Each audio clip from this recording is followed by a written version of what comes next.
She offered kindness to a stranger, but fate had sent her someone far more complicated. It was nearly 10 p.m. when Nora's worn-out white sedan pulled into the driveway.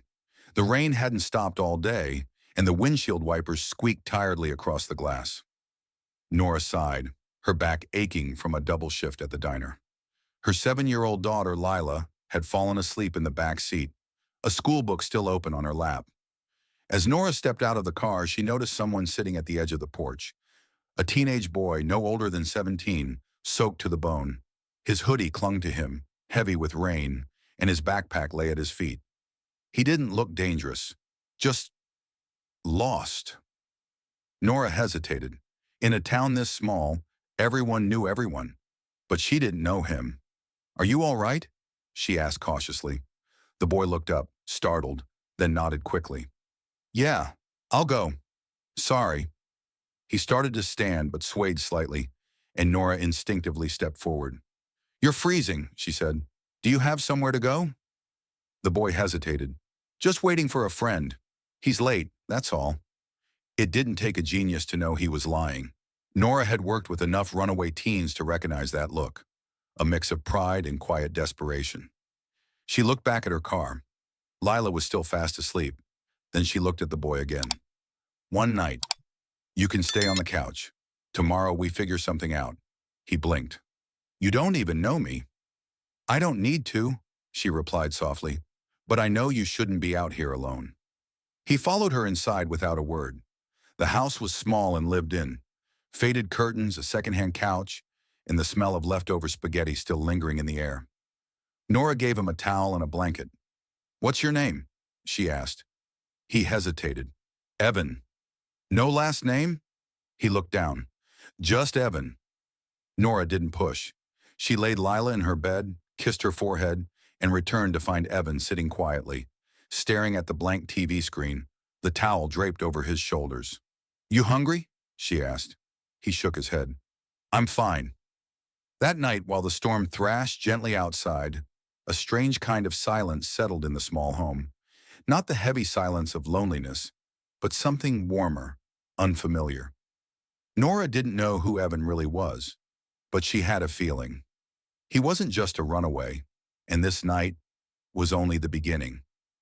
She let him in out of kindness, but something about him was starting to feel familiar. Morning sunlight filtered through the curtains, painting golden streaks across the living room floor. Nora woke to the sound of soft footsteps in the kitchen, measured, careful, like someone trying not to wake the house. She slipped on her slippers and padded toward the source. To her surprise, Evan was already up. His hoodie was dry now, and his damp hair had curled slightly at the ends. He was standing over the sink, washing the dishes she hadn't had the energy to clean last night. "You're up early," she said. Evan jumped slightly, then nodded. "Couldn't sleep much. Thought I'd do something useful." "You didn't have to," Nora replied, folding her arms.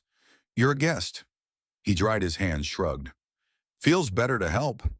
Before she could say more, Lila came bounding into the room, her hair a wild mess of curls. She stopped when she saw Evan. "You're still here," she grinned. "Just for now," Evan said, smiling politely. "You should stay for pancakes. Mom burns them, but they're not that bad." "Hey," Nora said, giving her daughter a look, but she laughed anyway. Within the hour, the three of them were gathered around the tiny kitchen table. Nora had, in fact, slightly overcooked the pancakes, but no one complained. Evan was quiet at first, answering Lila's endless questions with short, careful replies. But then she got him talking about movies, and suddenly he wasn't so guarded anymore. He had opinions, humor, even warmth. Nora watched him from across the table. There was something elegant about the way he spoke, polite, refined, not like the kids around here. And when Lila spilled juice on his jeans, he didn't flinch. He just chuckled and helped her clean it up like a big brother would. After breakfast, Lila asked Evan to help her build a pillow fort in the living room. "You don't have to," Nora told him as she cleared the plates. "I don't mind," he said. "Actually, it's kind of nice." Nora paused, watching him. "You good with kids?" Evan hesitated. "Not really. I didn't grow up with many." Still, he seemed to know just how to fold the blanket to make the perfect roof for the fort. He even let Lila braid a small strand of his hair when she called him her honorary knight. Later, while Lila napped inside the fort, Evan sat quietly on the couch staring at the bookshelf. His eyes lingered on a photo of Nora holding a baby, years younger, visibly happier. "That's your husband?" he asked, nodding toward the picture frame. "No," she replied after a pause. "Just me and Lila. He left before she turned 2. Evan nodded slowly, like he understood. Maybe too well. Something flickered in his eyes, a shadow. Nora didn't ask, but it was becoming clear. This boy was hiding something deeper than just a bad home or a teenage mistake. He didn't just need a couch. He needed something he hadn't had in a long time. A place to feel safe. He wasn't just running from something. He was born into a life he never chose. That evening, as the sun dipped behind the trees and golden light spilled into the windows, Nora found Evan sitting on the back porch, staring into the distance. His backpack rested beside him, the zipper slightly open. She stepped out, carrying 2 mugs of tea. He looked up, surprised, but accepted the one she offered. "Thanks," he said quietly. They sat in silence for a moment, the sound of wind through the leaves filling the space between them. "You don't talk much about yourself," Nora finally said. Evan took a slow sip before answering. "Not much to say." "I don't believe that," she replied gently. He hesitated, then slowly reached into his backpack and pulled out a small leather case. He handed it to her. Inside was a folded certificate and a photo. Nora's breath caught. It was a private school diploma with Evan's full name, Evan Bradford Caldwell. She blinked. Caldwell? That name rang like a bell, sharp and unmistakable. It was a name she'd seen before, on a hospital wing, on the news, on the cover of a magazine. "You're that Caldwell?" she whispered. He nodded, looking ashamed. "Yeah, my father owns Caldwell Enterprises." Nora stared. "That's one of the richest families in the country." "Was," Evan said quietly. "I walked away 6 months ago." "Why?" He looked at her, his eyes tired but sincere. "Because I was just another project to my father. A legacy to groom, not a son to love. When my mom died, things got worse. I didn't want the life they planned for me, so I left." Nora didn't speak. She just sat there, letting the truth settle between them like fog. "All the money in the world," Evan added, "but that house never felt like home." Nora looked at him, really looked, and for the first time, she understood the way he moved, the way he avoided eye contact, the way he'd flinched when Lila hugged him too tightly earlier. He had been raised with riches, but starved of love. "So what now?" she asked. "I don't know," he whispered. "I'm not going back. I just wanted to disappear. Be nobody." He looked down. "But then you let me in." Nora placed the tea down and touched his arm gently. "Everyone deserves a second chance, even someone who's never had a first." For a boy who never trusted anyone, the warmth in that moment was overwhelming. His eyes filled, but he blinked the tears away. Inside the house, Lila called out for him from the living room fort, her voice soft and sleepy. "Evan, are you still here?" He looked at Nora, silently asking if it was okay. She smiled. "Go." As he disappeared inside, Nora stayed behind, heart heavy with emotion.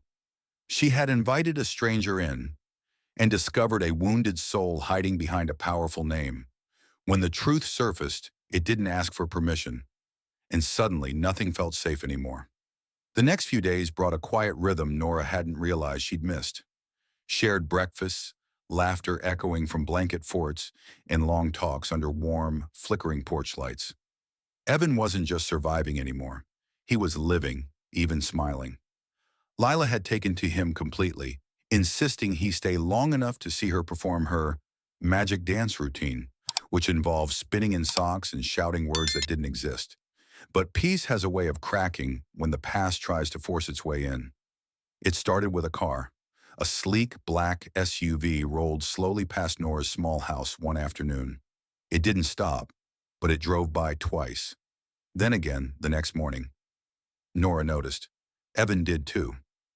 That evening, as the sky turned to lavender, Evan stood in the kitchen with a strange stiffness in his shoulders.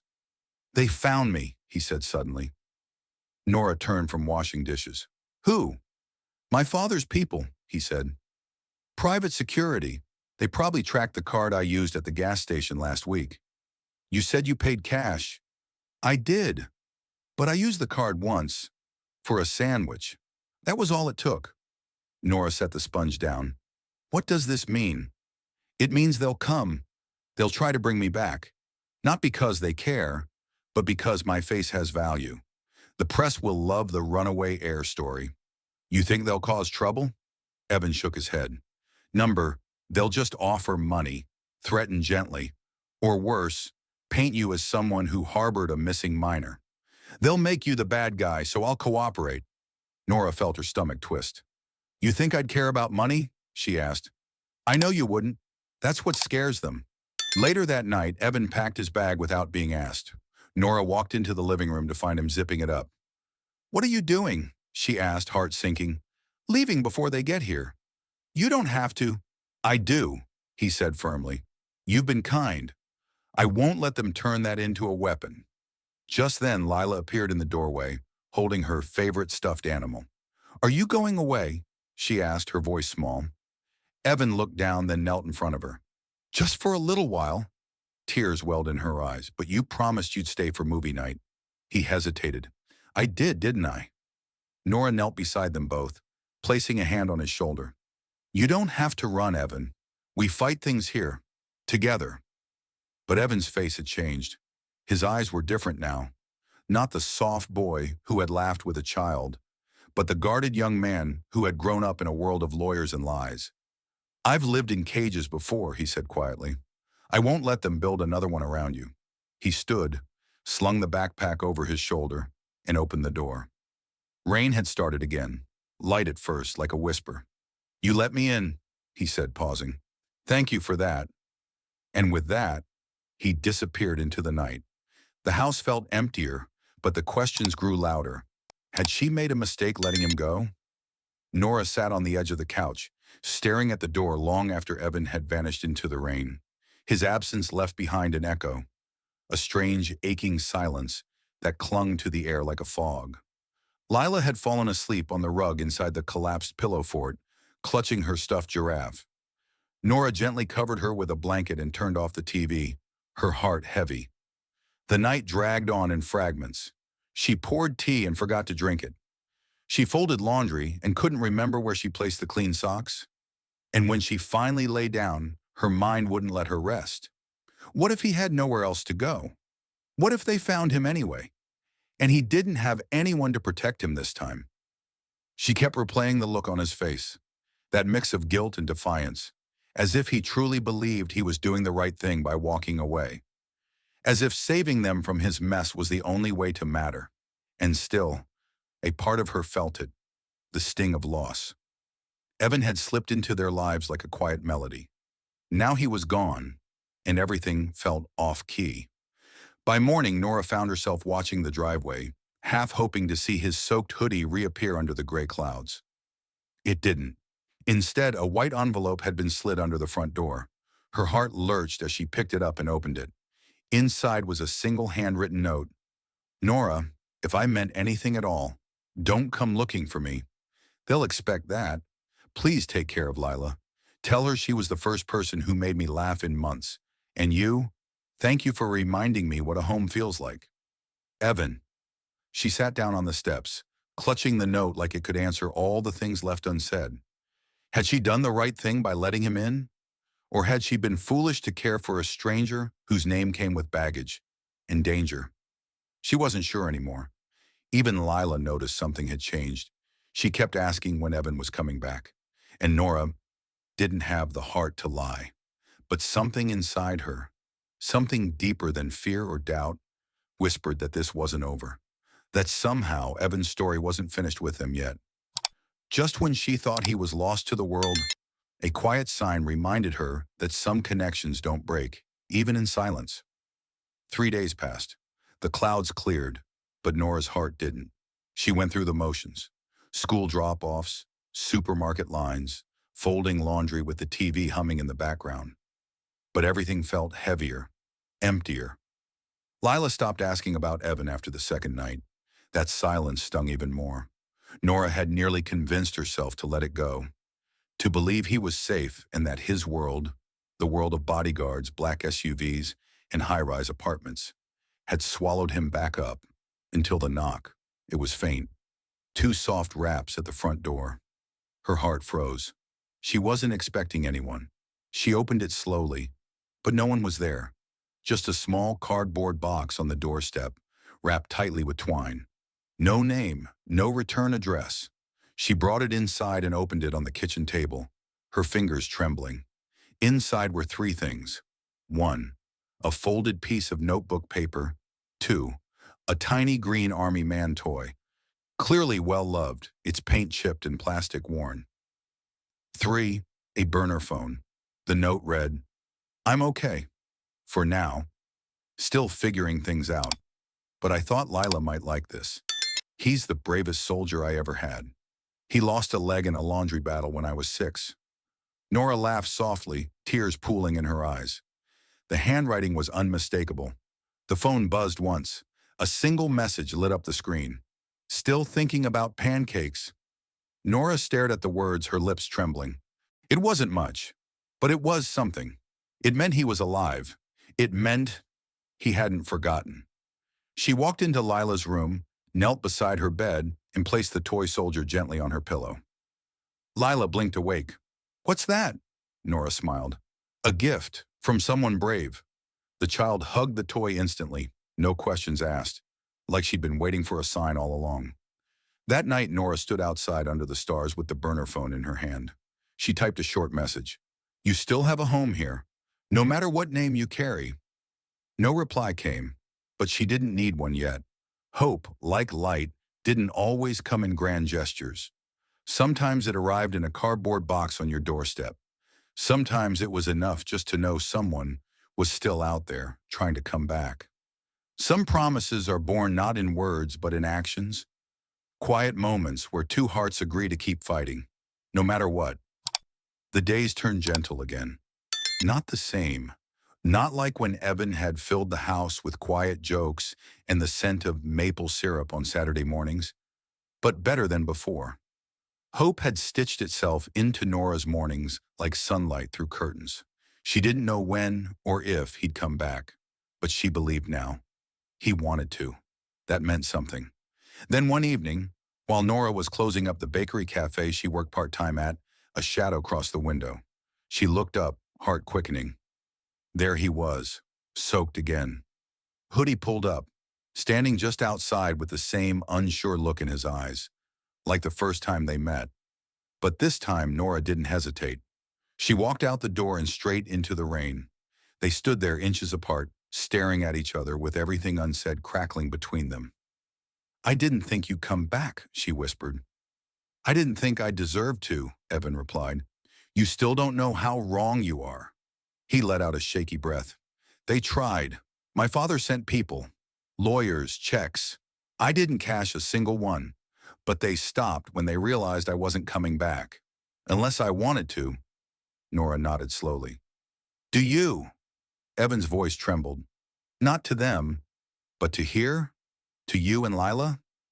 He reached into his pocket and pulled out a tiny paper bag, the kind from the bakery's pastry shelf. He opened it. Inside were 3 chocolate chip cookies. "I remembered you liked these." Nora laughed softly, eyes shining. "That's not fair. You know food is my weakness."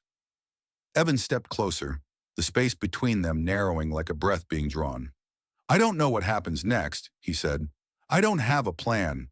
I don't even know if I'm good enough to stay. But I know one thing. I don't want to disappear again. Not from you, not from her." His voice broke slightly. "If you'll let me stay, I'll earn it, every day. I'll show up." Nora felt the tears gather, but this time they were warm, not heavy. "You already started," she said. Evan nodded, shoulders relaxing for the first time in days. "Then let me promise you something." He took her hand. "I won't run again, no matter how hard it gets. I'm tired of hiding from the only place that's ever felt like home." It wasn't a ring. It wasn't fireworks. It was something better. A vow between two broken souls who had found each other in the storm and decided to build shelter together. Sometimes happiness doesn't knock. It bursts through the door in muddy shoes and messy laughter, reminding you that life is still worth smiling for. Evan stayed. Not because it was easy. It wasn't. He had to learn things no expensive private tutor had ever taught him. How to pack a school lunch, how to unclog a sink, how to find the courage to sit still when his instincts told him to run. But he stayed, and that choice, that daily choice, began to weave itself into the rhythm of their lives. Lila adored him. She'd pull him into her pretend games like he had always been there, assigning him silly roles like dragon babysitter or castle dishwasher. Evan played along, awkward at first, then with the full laughter of someone remembering how to be a child. One Sunday morning, after pancakes and spilled orange juice, Lila came into the kitchen wearing one of Evan's oversized t-shirts like a cape. "Are you going to marry Mommy?" she asked him directly, her voice full of innocent expectation. Evan blinked, startled. "Uh." Nora, who was folding laundry nearby, choked on her coffee and turned away to hide her grin. "I think," Evan said carefully, kneeling down to Lila's level, "that's something your mom and I would talk about one day when we're both really sure." "But you love her," Lila insisted, hands on hips. He glanced at Nora. Their eyes met, his smile softened. "Yeah," he said quietly, "I do." That night, while Lila slept with her new favorite bedtime story clutched in her hand, Nora and Evan sat on the porch with a blanket over their legs. The air smelled of earth after rain, and the stars blinked like quiet witnesses above them. "I didn't expect this," Nora said, her voice hushed. "What?" "This peace, this strange little joy." Evan looked up at the sky. "Neither did I. But I think maybe life doesn't always have to come crashing down before something beautiful can begin." He turned toward her. "I don't know how to be perfect, but I know I want to be here, with you, with her, for as long as you'll let me." Nora rested her head on his shoulder. In that moment, without music or ceremony or grand declarations, joy slipped into their lives like a familiar friend. And for the first time in years, Nora believed that the worst days were behind her, and something brighter was finally unfolding. Love is easy in fair weather. It's the storms that prove what truly holds two hearts together. Seasons shifted. Spring warmed into summer, and with it came changes. Some welcome, some difficult. Evan had found part-time work at a local mechanic shop. It wasn't glamorous, but it was honest, and it kept him grounded. He came home with oil-stained hands and stories about old trucks and grumpy bosses. Lila would run to the door when she heard his footsteps, always shouting, "Did you fix the dragon today?" Nora picked up more hours at the bakery. Between shifts and school schedules, their moments together shrank, from long conversations under starlight to 5-minute breakfasts. Quiet glances across crowded rooms, whispered promises before sleep. And then Evan's past came knocking. It wasn't his father this time.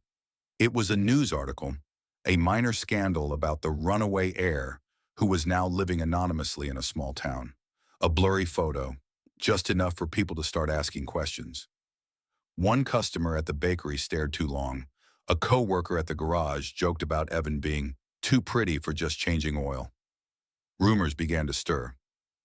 One afternoon, Nora came home to find a stranger in a dark car parked across the street, watching. Evan sat at the kitchen table with his jaw clenched, holding a letter. It was from his father's lawyers, a firm but polite reminder of his obligations, and a veiled threat that more attention could be drawn to Nora and Lila if he didn't return to the family estate. He didn't speak. He just pushed the letter toward her, hands shaking slightly. Nora read it, her pulse quickening, and then in the quiet she asked the one question he feared most. "Are you leaving?" Evan looked at her. The weight of everything, money, pressure, legacy, hung behind his eyes, but his answer came without hesitation. "No." "But—" "No, Nora, I didn't choose that life. I chose this, you, Lila, this broken kitchen table, and the stories she tells at dinner, and your late-night tea that always tastes like cinnamon and courage. He took her hand. I won't let them scare me away from the only thing that's ever made sense. She believed him, but even belief couldn't stop the tension that crept into their days, the eyes that followed them at the grocery store, the reporter who knocked once and then again, the questions Lila didn't understand. And yet, through every long day and anxious night, Evan stayed. They argued sometimes about safety, about money, about whether or not Lila should know who he really was. But the love never left the room, and over time, the whispers faded. The strangers stopped watching because they realized something that Evan had known the moment Nora opened her door that rainy night. He didn't belong in mansions or magazine spreads. He belonged here, where love wasn't loud or shiny, but true. Not every ending is a goodbye. Some are just doors closing quietly, making space for something beautifully new. 6 months passed. The dust settled. The reporters stopped calling. Evan's family, finally understanding he wouldn't return on their terms, gave up their pursuit, or at least backed away quietly enough to give him peace. Nora sold the bakery. It was bittersweet, but it wasn't her dream anymore. What began as survival had become a stepping stone. With Evan now working full-time and their savings growing, she wanted to start something of her own, something with meaning. Together, they opened a small cafe just off Main Street, a cozy, sunlit place called Lila's Corner. It served homemade soups, fresh bread, and laughter. Walls covered in children's drawings, and a small reading nook with secondhand books for anyone who needed a little comfort. People came not because it was the fanciest cafe in town, but because it felt like home. Evan took pride in repairing every creaky table and fixing leaky pipes, while Nora created the menu and ran the heart of it all. And Lila? She ran to every customer with a smile and a crayon drawing, proud of the cafe named after her. One morning while restocking muffins, Nora glanced up and saw Evan across the room. He was smiling, not his usual quiet smile, but something brighter. Free. He caught her looking, crossed the room and pulled her into a slow, gentle kiss right there in front of the espresso machine. I love you, he whispered. She laughed, wiping flour from his shirt. About time you said it first. He chuckled. I think I've been saying it with every broken chair I fixed. That night, after Lila fell asleep on the couch with cookie crumbs on her chin, Evan reached into his coat pocket. He pulled out a simple ring. Nothing extravagant, just a thin silver band with a tiny engraving on the inside. I don't want to ask you with a grand gesture, he said, voice low. Just here, in the place we built. Will you marry me, Nora? Tears welled up in her eyes. She didn't need fanfare. She just needed him. Yes, she whispered, and kissed him like the rain was falling all over again. They didn't promise perfection. They promised presence, and that was enough. Sometimes love demands more than words, more than presence. Sometimes it asked for everything. Their days fell into a soft rhythm after the engagement. Warm mornings in the cafe, Lila's growing confidence in school, quiet evenings curled together on the couch. It felt like they had found peace, but peace, Nora had learned, was fragile. One foggy Tuesday morning, Evan received a phone call that shook him to the core. His younger brother, the only one from his old life who'd ever shown him kindness, had been in a car accident. Critical condition. The hospital was 5 hours away. Evan didn't hesitate. He packed a small bag and promised Nora he'd be back in 2 days. He kissed Lila's forehead as she slept and whispered, "Be brave, little dragon," before quietly slipping out the door. 2 days became 4, then a week. Nora's calls went unanswered.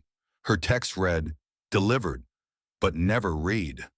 Panic grew inside her chest, twisting like a storm. She didn't want to believe the worst. She couldn't. And then late one night, the doorbell rang. She opened the door expecting Evan. It was his lawyer, and a letter, handwritten, sealed with a small old crest. Her hands trembled as she opened it. My love, if you're reading this, it means I had to make a choice, one that broke me. My brother needs long-term care, and the only way to save him is to return to them. They offered resources I couldn't refuse, but the cost was stepping back into a life I swore I'd left behind. They made it clear. If I stayed with you, they would withdraw everything. My brother would die, but if I returned alone, they would provide everything he needs. So I chose him, because I knew you would have done the same. Tell Lila I'll love her always, that her dragon is still out there, fighting in the shadows. And you, Nora, you were my miracle, the rain that saved me. Please don't wait for me. Live, love, bake too many cookies, and when it rains, close your eyes and remember, I never stopped choosing you. Evan. The paper crumpled in her hands as she sank to her knees. Lila padded into the hallway, rubbing her eyes. Mommy? Nora looked up, her voice steady even as her heart shattered. Come here, baby. She wrapped her daughter in trembling arms and held her close, the only piece of Evan she had left. It wasn't fair, but it was love. Raw, messy, selfless. Some stories don't end with reunions. They end with echoes that stay, with love that lingers beyond the last page. 2 years passed. The cafe, Lila's Corner, grew busier. Regulars brought friends. Strangers became part of the little family. The walls filled with more drawings, laughter, and memories. It was still small, but full of life. Lila was older now, her curls longer, her voice wiser. Every night she still insisted they read The Brave Dragon before bed, her favorite story, the one Evan had once made up during a thunderstorm. Nora lived with grace. She smiled often, laughed easily. People admired her strength. But behind closed doors, she still kept Evan's letter in her nightstand, the ink slightly faded, the edges worn soft by fingers that had read it too many times. She never heard from him again. No phone call, no postcard, not even a whisper in the news. But sometimes, on rainy nights, she swore she could feel him.